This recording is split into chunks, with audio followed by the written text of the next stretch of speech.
think I may be more of a problem in that regard than you are. It's good to see everybody out this morning. Glad that we don't have a long list of people that are sick. I cannot tell you how long it took me to dig that out.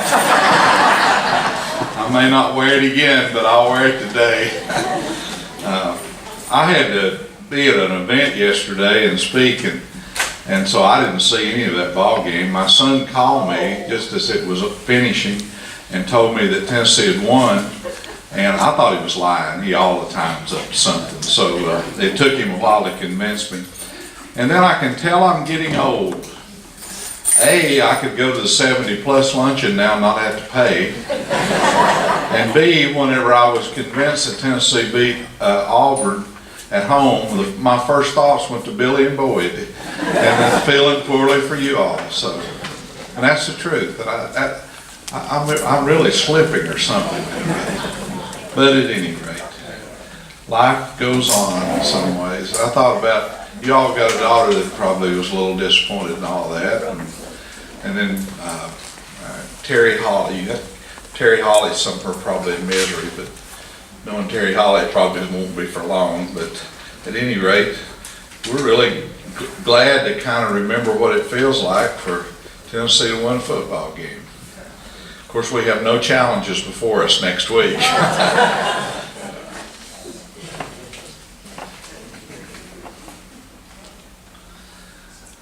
I was in Yale about 2 months ago, and they love for me to come up there.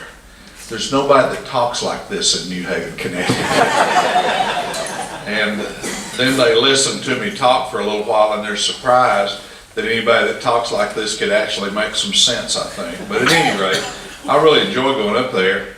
And at the place where I stay, they've got a kind of a bulletin of activities that are going on the Yale campus. So I always kind of look to see what's there and see if there's anything that my schedule will let me see, because it's just a really interesting place to be. And so about 2 months ago, on the announcements, the philosophy department at Yale, which is bound to be a bunch of pretty smart people, or at least they made good grades in school, we're having a conference on the difference between complicated and complex.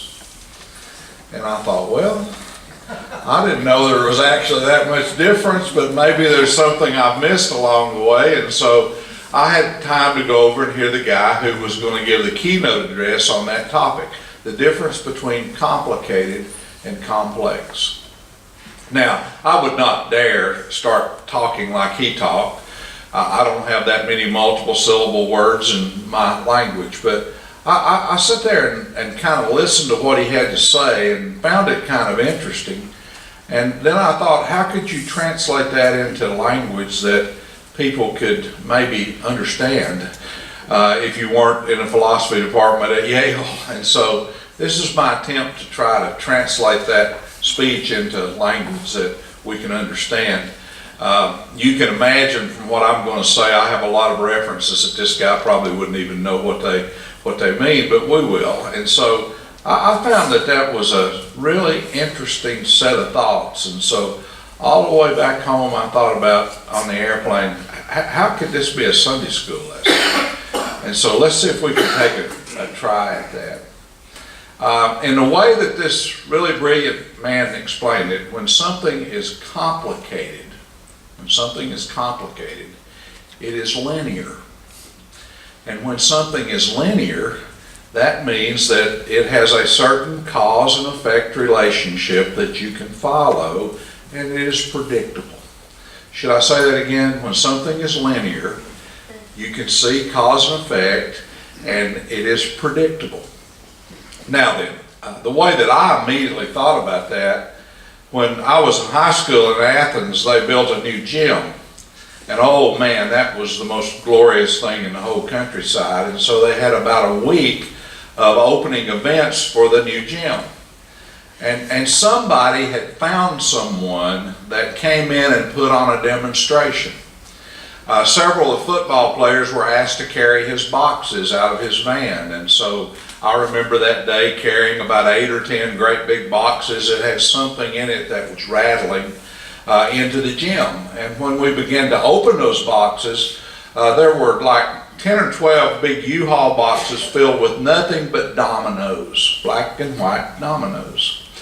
And so over the next 3 days, looking forward to a weekend event, that guy set those dominoes, thousands of them, up on that gym floor. And then, of course, when everybody was gathered together and they were ready to have part of the opening events, he came and tipped over a single domino. And all of a sudden, and it was amazing, those dominoes just began to go in all kinds of different designs and all kinds of different circles and make all kinds of images. And it was one of the most interesting things I think I've ever seen. There was a little child in the audience, about Bradford's size, I guess, and as soon as the last domino fell, that little child said, "Do it again!" And the man responded over the microphone, "That would be a little complicated." See how kind of my brain put that together? But that's a perfect example of what this guy at Yale was calling complication. Because you had all of these dominoes lined up. That's linear. It was a perfect example of cause and effect. You push one domino over and it knocks another domino over and so on. And then there was a great deal of predictability there because you could tell if the guy kind of put it together well, that last domino was going to go down and that was going to kick a signal off that opened the gym and all of that sort of thing. So that's exactly what this man at Yale was trying to explain as complicated. Something that is linear. Something that has cause and effect, and something that you can kind of predict. I don't know much about chess, but he explained that chess is a complicated game. And the reason it's a complicated game, and some of you all play chess, is that there's the limitation of the number of pieces on the chessboard. And there is a limitation of only about actually 25 moves that you can make. There clearly are some people that can make those moves better than others, just like there are people that can play cards better than others. But within the context of chess or playing certain kind of card games, that's complicated because there are rules and there are moves, and within the context of knowing all of those, you've got something that can be pretty predictable in terms of its outcome. My father was fascinated with watches when I was a little boy. He could fix anything, but it was always interesting to me whenever someone would come to the house and bring their watch. You knew they'd probably been to the 2 or 3 different jewelry stores in town and had found it unsuccessful, and so then they'd come and turn their watch over to my father, and he'd go get out his special little tools, and he'd go sit at the kitchen table, and all the kids in the neighborhood were kind of peering over what he was doing, and he'd tell us, "Be quiet, don't shake the table, don't do anything in the way of sudden movements because this is complicated." I hadn't thought about that in years until I was sitting up there at Yale. But a watch is complicated. But a watch has certain gears, and those gears have certain sizes, and those gears have certain numbers of teeth, and all you have to know is the size of the gear, the speed that it's turning, the number of teeth, and you can predict that that thing's going to tell time in a proper way. And so a timepiece, a watch, for example, is a complicated piece of material. That's complicated. You got that figured out? That's complicated. But then this guy started talking about other realities of life are complex. Complex is non-linear. It's not like those dominoes falling.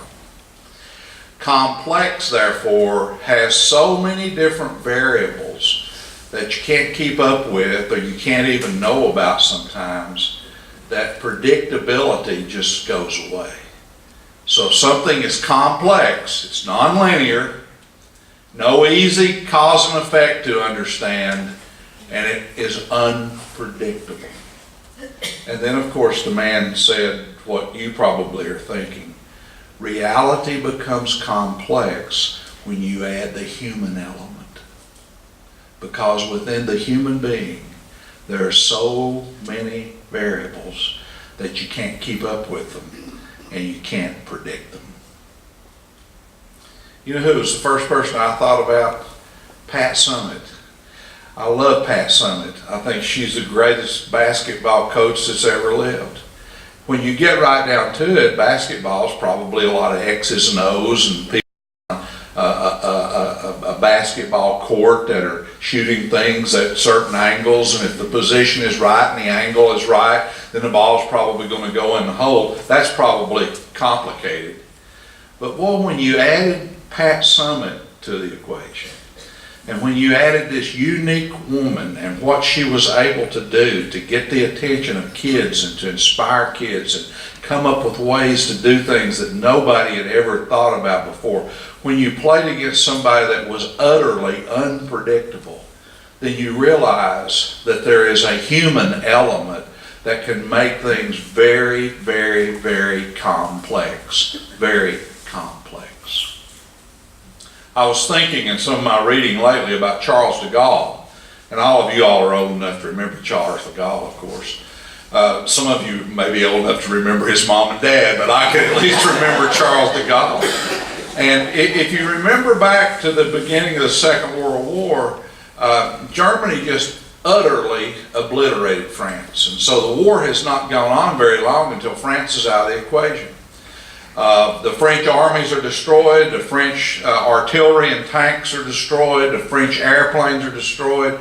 France even broke apart with a part of France beginning to follow Adolf Hitler. There were only a very, very few French soldiers that were able to escape to England and become a part of the English army. But de Gaulle escaped. And Winston Churchill had this wonderful idea. He said, let's get a room over here in one of our broadcast centers, and let's give that room to Charles de Gaulle. And let's let him come in every day and speak to the people in France that we can broadcast out across the English Channel to. And de Gaulle did that. And so for the entire stretch of the Second World War in Europe, de Gaulle would get on and encourage the French people. De Gaulle would get on and convince the French people to resist the Germans that were in their country.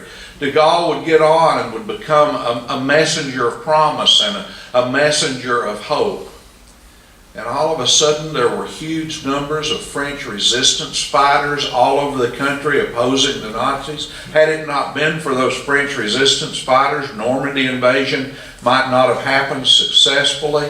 And then when Paris was liberated and they came back to Paris, de Gaulle walks at the front of the group, and literally millions of Parisians and people from the French countryside are coming out and cheering this man who didn't carry a gun in the war, who didn't fight in a battle in the war, who sat in a broadcast booth in England and was able to change the temperament and attitude, was able to give courage and hope to a people, was able to put in that complex variable of human action that turned the entire tide of that war in Europe in a lot of very specific ways. I thought, Billy and Boyd, last night when I was finishing this lesson, there's no way in the world Tennessee should have won that football game. We all three know that. There's no way in the world that Auburn didn't have a lot of superior resources and superior teams. But the human factor came into play. Kid fumbles at the wrong time. Kid picks up an interception at the wrong time. Crazy bounce of a ball ends up in a Tennessee player's hands and he ends up scoring a touchdown. And so it got real complex there, didn't it? It got real complex. From what would have been on paper, you would have been foolish to say that Tennessee would win. But that happens sometimes because variables come into play that can sometimes make all the difference. And so I would say that there are ways that our world is very complicated. Look at the stuff we have and what it'll do. But there are yet other ways that our world's very complex. There are variables out there. There are human elements out there that are totally and completely unpredictable and change the equation of life every day. All right, let's transition just a tiny bit. When I was in graduate school, I had to read a book. I'll bet most of you have probably read this book 3 or 4 times, but it's a book about that thick, or I'm not sure I can get my fingers out wide enough. It was a book that was written by 2 Englishmen, Alfred North Whitehead and Bertram Russell. It was a book that carried the Latin title Principia Mathematica. That's East Tennessee Latin. Principia Mathematica, which means the principles of mathematics. And both Whitehead and Russell believed that our world operated on the systems of very, very complicated mathematics. And so in this book, which they wrote in 1912, they laid down what the principles of mathematics were that this world was based on. I had to learn that book when I learned logic in graduate school. It was awful. It was so complicated. They revised it in 2013 because they learned new things. They revised it again in 2017 because they learned new things. They decided in 1925 and 1927 that they would finish it off, so they wrote a second edition. And so they had figured out the world from a mathematical point of view. And so I want you to imagine right now, I'm going to take that big old book and lay it down on this podium, and I can say, in this book are the fundamentals of the modern age. Because in this book is explained in great, great detail the complications of the mathematics that today drives our world. And all across the 20th century, people were laying that book on the table and laying that book on the podium. And they were finding out how to understand the complications of the world. But you know what I got to thinking? I got to thinking that about the same time that they laid that book down and let it become the guidebook of the modern age, they took another book kind of off the table. And I kind of thought that maybe it's fine to lay Alfred North Whitehead and Bertram Russell down to help us understand more of the complications of our world. But maybe we ought to lay the Bible down there beside it. Because that's what the Bible is about, you see. Not complications, but complexities. Complexities that occur when human beings get into the mix. From Genesis to Revelation, what we see over and over again are the variables that can enter life when human beings become involved. The unpredictable elements can enter life when human beings become involved. And here we have a book that tells us how we can deal with those complexities and maybe overcome those complexities and maybe become the people that we ought to be. To use all of this magnificent knowledge in ways that it can be productive for our lives. But look what we've done. We've got this stack of books that tell us how to do math. We've got this stack of books that tell us how to build computers.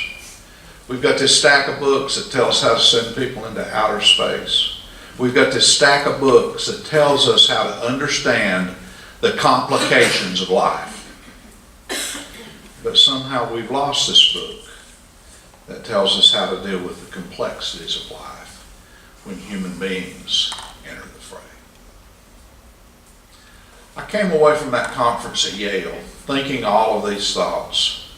And for about a week or two I thought, well, he's talked to us about the functional elements of our lives. The functional elements of our lives. And then I've got to thinking about those human elements of our lives. And we can look out around us everywhere today and we can see all kind of functional elements. And clearly, we can look out around us today and see all kind of human elements. But it seemed to me like there was something missing. What about the God element? Where is the God element? And I got to think, I can see all these functional elements. I can see all these human elements. But what about the God element?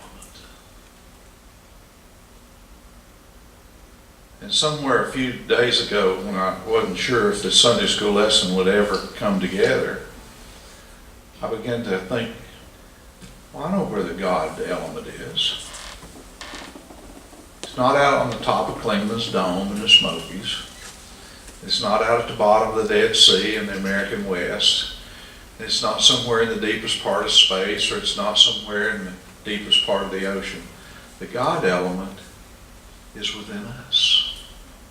The God element is within us.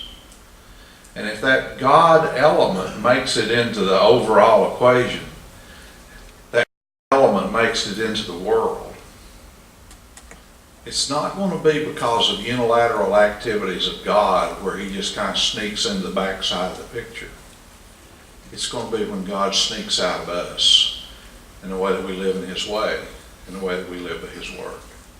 The God element is within us. And it's being a part of life, and it's being a part of the equation, depends on us, and depends on how we live by it, and depends on how it's manifested in our lives. We can make that God element very loud and very present, or we can quieten that God element and negate it and move its presence to the back corner of our lives. I love these words from the book of Ecclesiastes. The writer of the book of Ecclesiastes says, I have seen the business that God has given to the sons of men to be busy with. Ecclesiastes writes and said, I've seen this functional world. I've seen this complicated world. I've seen this business that human beings are busy with. But then the writer of Ecclesiastes says, God has made everything beautiful in its times. Also, he has put his eternity into man's heart so that he can search for what God has done from the beginning to the end. The God element, God placed in us. God has placed eternity and the search for God, the living of God, within us. And then Ecclesiastes says that if we pay attention to that God element, if we don't just get so caught up in the complications of life, if we pay attention to that God element, Ecclesiastes says, I know that there's nothing better for these people that I have created than to be happy and to enjoy themselves as long as they live. Also, that it is God's gift to them that everyone should eat and drink and take pleasure in all of his busyness. I know that what God does will endure forever. See what that beautiful section of Scripture is saying? It says that God's aware of our busy, complicated worlds and how busy we are doing all the things that we do. But God has placed his eternity, himself, within us to search and to find after. And God's word says that if we do that, then we actually have a chance of being at peace with each other. We actually have a chance of being happy. We actually have, in the midst of our toil, the opportunity to find what God gives us that endures forever. And so I kind of come away thinking, yeah, I can talk about things that are complicated. If they get too complicated, I'll pull out Alfred North Whitehead and Bertram Russell and just learn about mathematics, and we'll figure it out. Then I understand every day, because we see it all around us, that human element gets involved and things start getting complex. But then I think, this God element, where is it? And God says, I've hidden it in you. Search for and to look for and to live by. And if you do that, you'll discover something that endures forever. You'll discover something that ends up making all of this busyness and toil that we have also manifest happiness and joy. There's this sticker that you see on people's cars all around town. The sticker reads, "Precious cargo on board." And you figure somebody's in that car that's got a new baby or a little kid. I think we ought to have a sticker on our backs that says, "Precious cargo on board." The things of God within us that will endure forever. Let's pray. Sometimes, our Father, it's hard for us to live in a complicated world. Sometimes it's even harder for us to live in a complex world. We know that there are all kind of functional elements that are out there that our world is made up of, and we certainly know that there's all kind of human elements that the world's filled with. And so we know what it's like for life to be unpredictable and unsure. But, oh God, help us to understand that you're a part of all this mix as well. But that you're not likely to come riding in on some kind of white stallion as a great godly knight to save the world. That's old thinking. Your word tells us that you've placed what you are and who you are and what you're about inside of us. You've placed within us that which will endure forever. Maybe values that we can live our lives by. Values taught by Jesus. But, oh God, help us to know that this which you've placed within us will never find its way out into the world except for us. So give us the courage and the will to live more as you've taught us to live in this complex and complicated world. For we ask in Jesus' name, amen. Thank you all for coming today. Hope you have a good week. I forgot to make an announcement about Loving Concerns. Mary Norman's son has some health issues, and I forgot to mention that earlier, so if you would keep her son, tell me your name again, Mary. Dr. Paul Watson. Dr. Paul Watson, so if you would add him to with your prayers. Thank y'all.